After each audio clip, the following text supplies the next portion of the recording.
Good morning, dear students.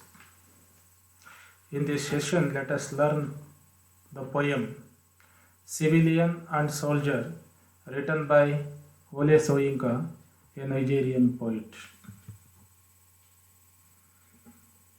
You see, the poem Civilian and Soldier appeared in his poems collection Idambre and Other Poems, published in the year 1967. This collection of poems was published just before Nigerian Civil War began in 1967.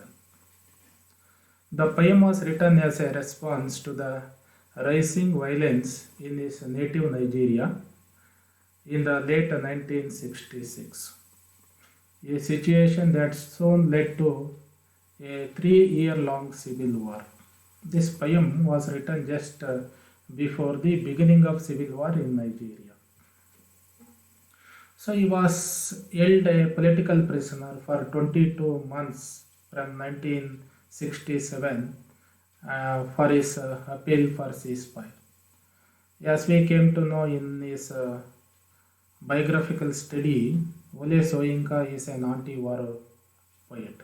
He was against war. He appealed the government for ceasefire. For that simple reason, he was imprisoned for 22 months and he was kept in prison. That made him to write this particular poem. The poem, Civilian and Soldier, consists of 3 stanzas.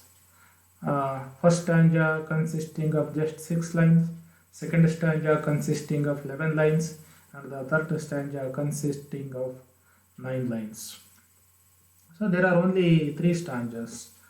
First stanza consists 6 lines, second 11, and third one 9 lines respectively. The poem is about the pointless civilian murders that occur during the war.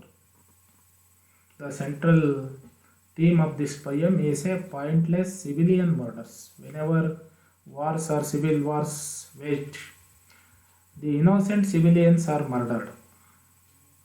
The poem is about the civilian murders. It is about the moral dilemma of a soldier. Besides that, each and every soldier is also a human being. He will have a moral dilemma while shooting or killing the civilians as per the directions of the government or higher authorities. So every soldier will have a moral dilemma in him. That moral dilemma is also presented in this poem. Besides that, it is a dramatic lyric and it is more serious in tone. In the poem, the poet ridicules the dull-witted and insensitive people in the poem. The people who get ready to wage wars and who glorify wars are the dull-witted and insensitive people. They do not bother about the violence involved in wars. And the people or the soldiers who lay down their lives unnecessarily in the war are not taken into consideration by these warmongers who are dull-witted and insensitive. The poet ridicules such people in the poem. So there is a chance encounter or chance meeting between the civilian and a soldier. The civilian meets the soldier who points the gun at him. The soldier's job is to kill and get killed in wars. The soldier meets the civilian. Quite naturally, he points the gun at the civilian because he is trying to control and kill the civilians who take part in a civil war.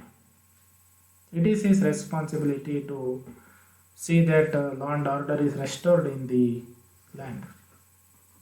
Immediately, the civilian speaks to the soldier. Civilian is the speaker in this poem. Civilian speaker. He is stupefied and somewhat confused and starts the discourse with the soldier. As soon as he was at the gunpoint of the soldier, he was stupefied, shocked, and on the other hand he was somewhat confused. He doesn't know what the soldier is going to do with his life. Immediately he starts the discourse. It is the civilian who starts the discourse. But the soldier's gun talks, but the civilian starts the discourse. He confesses immediately. The civilian says, I am a civilian, I am not an enemy or a traitor, I am a civilian. His intention to introduce himself probably might be to make the soldier know that he is not an enemy and not to be killed. It is an indirect request for the soldier not to kill him because he is just a civilian, not an enemy, not even a traitor. The soldier is also equally frightened when he saw this civilian. He was also stupefied. He stood still, gripped by the fear. He was enveloped by the fear. He cannot understand who the civilian is. He seems to be thinking what to do next. He was directed to kill and punish the people. But he cannot do it all of a sudden. He is somewhat confused. At the same time, he is gripped by the fear. The civilian finds him as if he is thinking what to do next under such a circumstance. So there is a chance encounter between the civilian and soldier.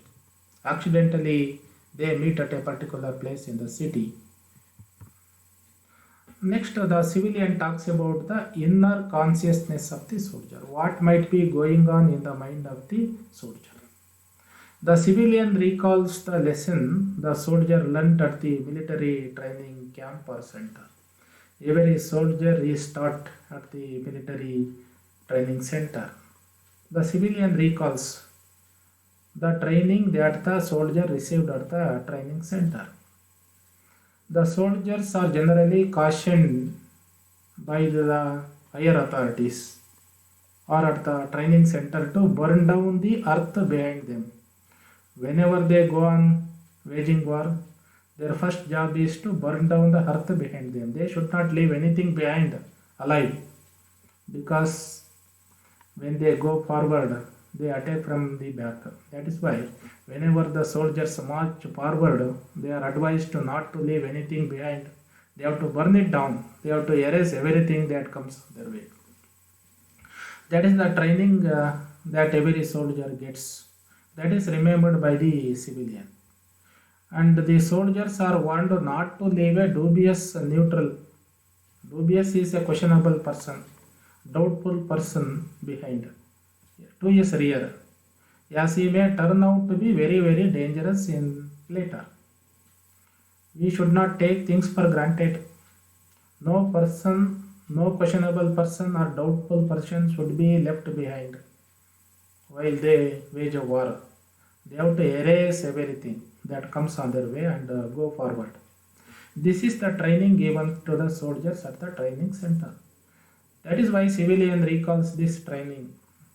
The responsibility of the soldier is to kill the civilian quite naturally because he is trained in such a way. The lead festival or the civil war killings from his fellow soldiers borrowed the earth with the corpses. Even the civilian notices. The soldier has his own fellow soldiers. In civil war, they go on killing the common people, civilians, whether they are criminals or not. They do not bother about their nature. Their job is to suppress their voices, suppress their protest. So they have borrowed the earth with the corpses. They have killed so many civilians and buried the corpses, dead bodies in the earth. That is what the soldiers generally do. That is why the civilian is scared of this soldier. The civilian's uncertainty is reiterated. There is a civilian, even the soldier is also in confusion, just like the civilian. His uncertainty is very much repeated or reiterated in this poem. So the civilian thinks about the inner consciousness of the soldier under this circumstance. He was confused whether to follow his fellow soldier friends or not. The soldier is very much confused. If he wants to follow his own soldiers, he has to kill the civilian and go forward. But he is confused whether to kill this particular civilian or not. He has a gun with him. He has his gun pointed at the civilian, but he has to press the trigger to kill this civilian. But he is in a confusion. Death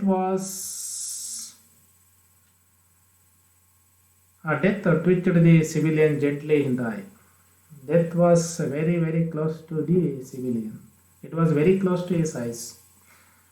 His life was under threat by the soldier. The plight of the soldier was also very clear to the civilian. The civilian is very much scared of his life at that moment. And he finds the plight of the soldier.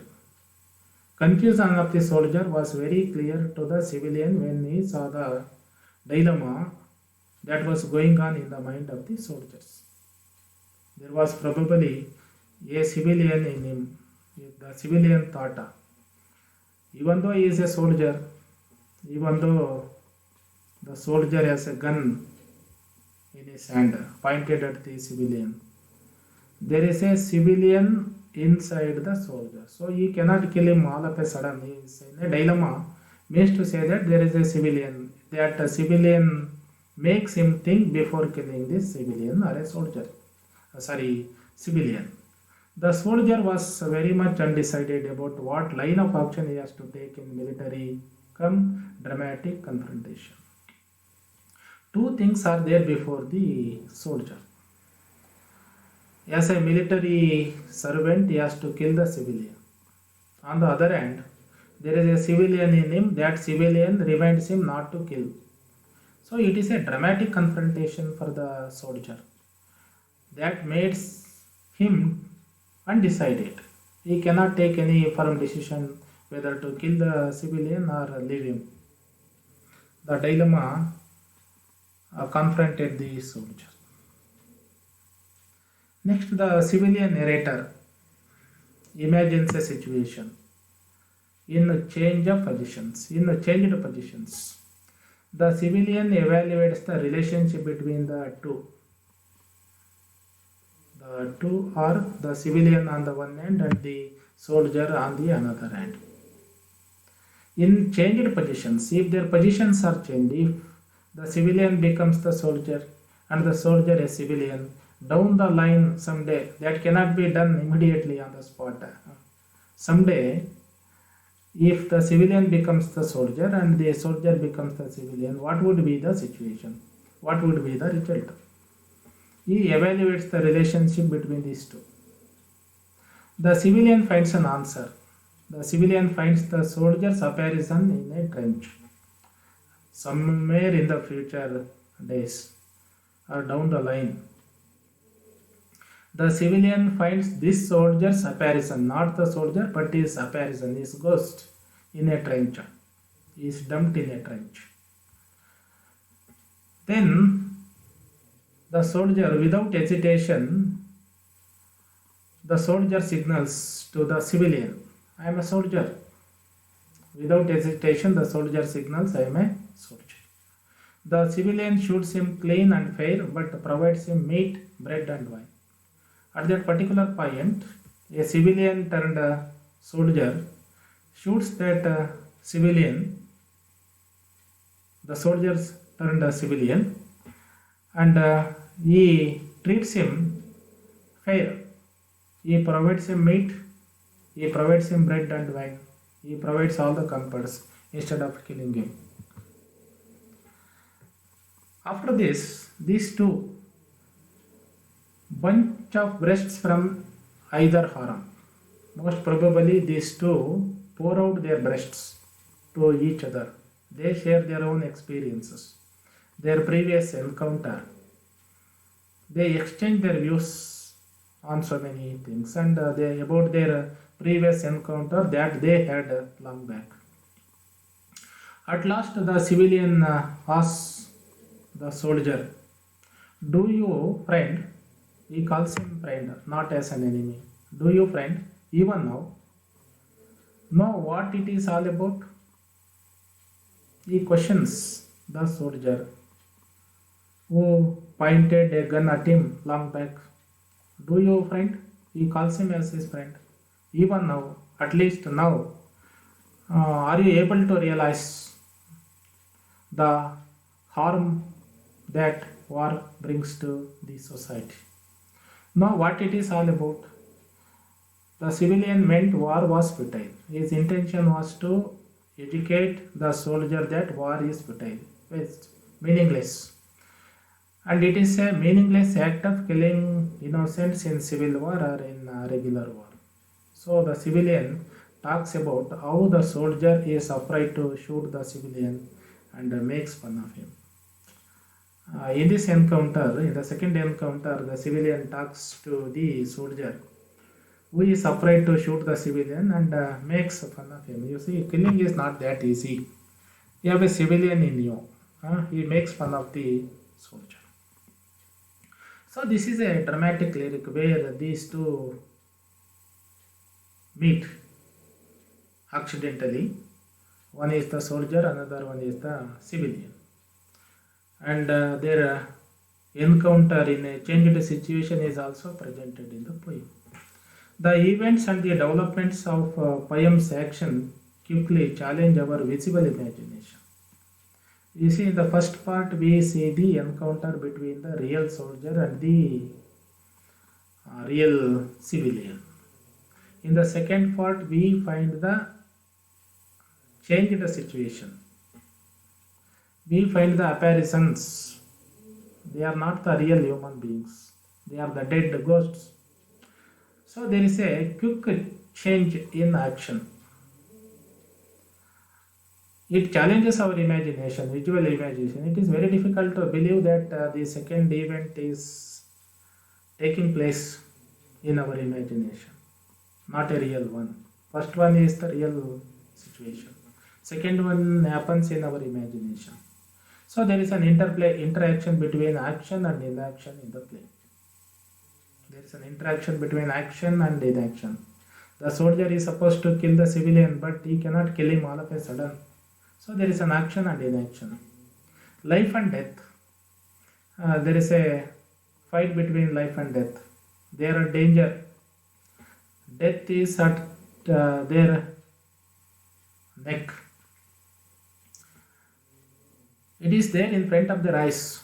Life is also very close to them, and death is also very close to them. Pity and fear are brought out very vividly before our own eyes. We feel pity for the condition of the civilian in the first part.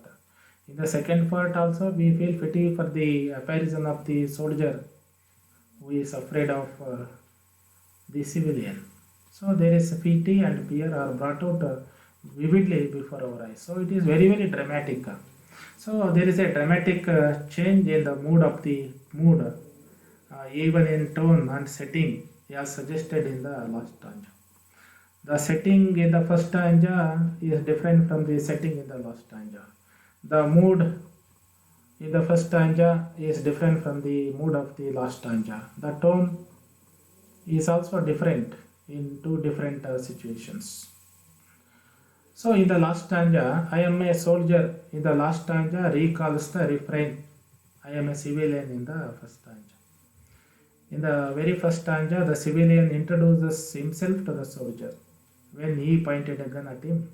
In the last stanza, when the soldier was in the trench, his apparition was in the trench. When he found the civilian, he introduces himself as a soldier. I am a soldier. So there is a refrain, it recalls. So in this poem, the poet's response to civil war is presented. The poet is against war is very well presented in this poem. He creates a situation between the soldier and the civilian. So this poem sheds light on the pointlessness of war. The poet very clearly makes it clear to us that there is no point in war. Waging a war is futile and it damages the life and property. So the poem exposes on the one hand how innocent civilians are killed in wars. It is the civilians who are killed in the war, innocent civilians. On the other hand, the poet sympathizes with the soldiers' inner conflict. The poet exposes the inner conflict of the soldiers. Generally, people think that soldiers are very hard-hearted people. They are trained in such a way that they kill each and every one. If they are asked to kill the enemies, they kill the enemies. If they are asked to kill the civilians, they kill the civilians. But there is a civilian even in the soldier is very well brought out by the poet in this poem. So the poet ridicules the dull-witted people and insensitive people who are warmongers and who declare war. So this poem is an anti-war poem, and the poet is against war. He knows very clearly that war is futile. Let us just assess our understanding of this poem. Ole Soyinka wrote this poem, Civilian and Soldier, during the Civil War, just before the Nigerian Civil War, during the Second World War, during the Cold War. Yes, this poem was written just before the Nigerian Civil War. The poet was imprisoned during the Civil War because Ole Soyinka was imprisoned during the Civil War. The reason behind it was he demanded the ceasefire, he took part in the rebellion, he refused to fight in army, he refused to kill the civilians. He demanded a ceasefire in Nigeria. Death twitched the civilian in the eye as he was at the gunpoint of the soldier in a hell killed civilian. The answer is at the gunpoint of the soldier. In the poem, both the civilian and soldier were equally dead, frightened, happy, took part in war. Were equally frightened. The civilian in the last stanza found the soldier in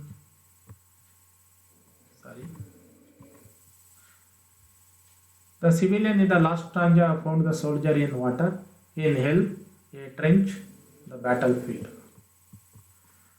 He found the soldier in a trench.